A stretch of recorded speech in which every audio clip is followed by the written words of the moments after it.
आप सभी को नमस्कार। आज मैं आप सभी के समक्ष गणेश भगवान की एक कहानी लेकर आई हूँ कि गणेश भगवान कैसे एक बार नौकर बन गए। तो श्रवण करते हैं ये कहानी। बहुत समय पहले की बात है। एक दिन गणेश जी धरती पर सैर कर रहे थे। सैर करते करते वह एक अनाज के खेत में पहुंच गए और भूख लगने के कारण उन्होंने खेत में से 12 अनाज के दाने तोड़कर खा लिए। वह खेत सेठ दौलत राम का था। कुछ समय बाद विनायक जी को अपने किए पर पछतावा होने लगा, क्योंकि उन्होंने सेठ जी के बिना पूछे ही उनके खेत से अनाज चुरा लिया था। फिर गणेश जी ने सोचा कि अपने किए बुरे कर्म का प्रायश्चित तो करना ही पड़ेगा। इसलिए उन्होंने सेठ जी के यहाँ 12 साल के लिए नौकरी करने की ठान ली।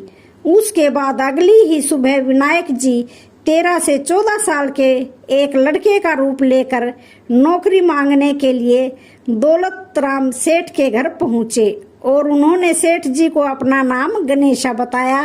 विनायक भगवान की बुद्धिमानी की परीक्षा लेने के बाद सेठ जी ने खुशी खुशी उसको नौकरी दे दी। अब गणेश भगवान एक सामान्य मनुष्य के रूप में सेठ जी के घर पर ही रहने लगे।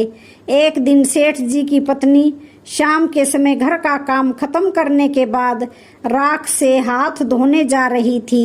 यह देख गणेश जी ने सेठानी जी के हाथ पकड़कर जबरदस्ती मिट्टी से धुलवा दिए।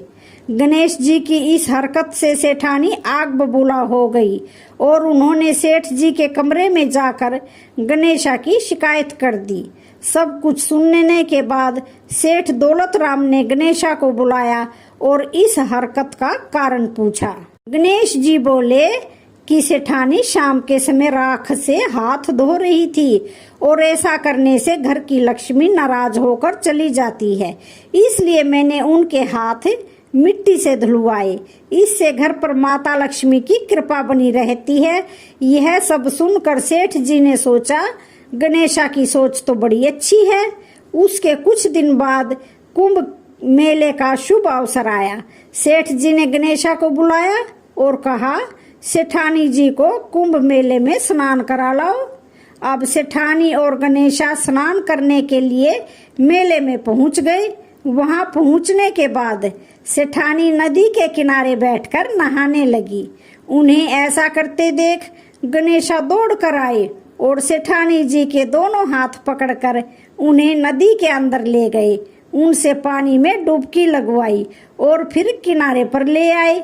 अब गणेशा की इस हरकत से तो सेठानी का गुस्सा 7वें आसमान पर पहुंच गया। सेठानी जी घर आते आते पूरे रास्ते गणेशा को ताने पर ताने मार रही थी, लेकिन गणेश भगवान सब कुछ शांति से सुन रहे थे। घर आते ही सेठानी ने सेठ जी के पास फिर से गणेशा की शिकायत कर दी। सेठ जी ने तुरंत ही गणेशा को बुलाया और पूछा, तुमने ऐसा क्यों किया? गणेश जी बोले, सेठ जी, सेठानी नदी के किनारे बैठकर गंदे से पानी में नहा रही थी, तो मैंने उन्हें नदी में ले जाकर साफ पानी में डुबकी लगवाई। ऐसा करने से उन्हें अगले जन्म में बहुत बड़ा राजपाट और वैभव मिलेगा। सेठ जी ने सोचा कि गणेशा के विचार इतने अच्छे हैं, मेरे परिवार का भला सोचता है। कुछ दिन बाद सेठ जी के घर पर पूजा थी।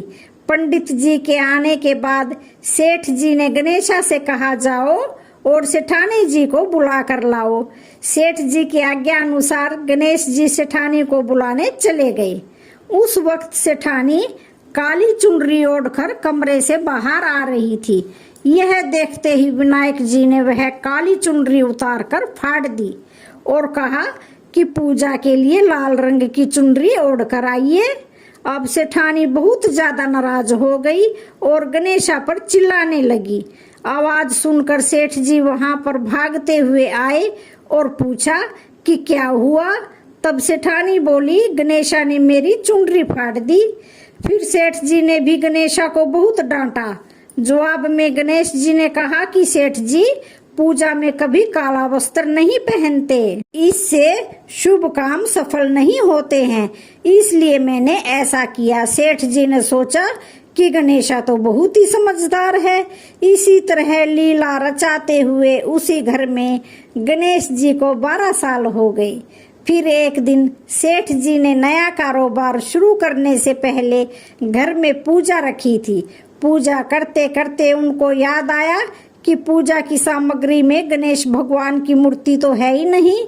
तब उन्होंने अपने नौकर गणेशा को पूजा घर से भगवान विनायक जी की मूर्ति लाने के लिए कहा।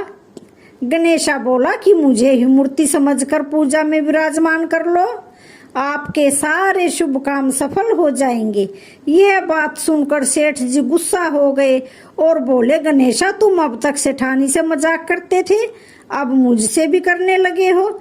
उत्तर में गणेश जी ने मुस्कुराते हुए कहा, नहीं सेठ जी, मैं मजाक नहीं कर रहा हूँ, मैं सत्य वचन कह रहा हूँ। इतना कहने के बाद नौकर गणेशा ने अपना असली गणेश भगवान का स्वरूप धारण कर लिया। साक्षात गणेश भगवान को सामने देखते ही सेठ और सेठानी उनके चरणों में लीन हो गए और उन्होंने अपनी पूजा संपन्न कर ली। उसके बाद गणेश जी को देखते ही देखते अंतर्ध्यान अंतर्ध्यान हो गए।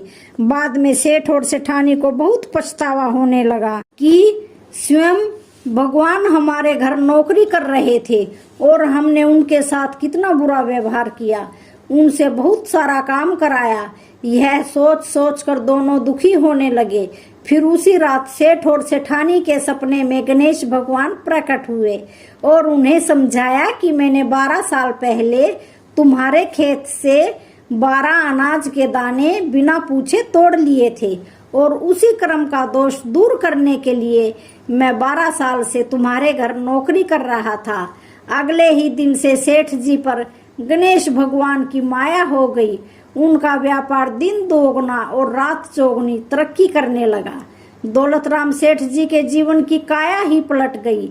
हे गणेश जी, जैसी माया आपने दौलतराम सेठ जी पर की, वैसी ही माया इस कहानी को पढ़ने वाले और सुनने वाले हर एक व्यक्ति पर करना। कथा अधूरी हो तो इसे पूरी करना और अगर हमसे कोई गलती हो गई तो हमें क्षमा करना।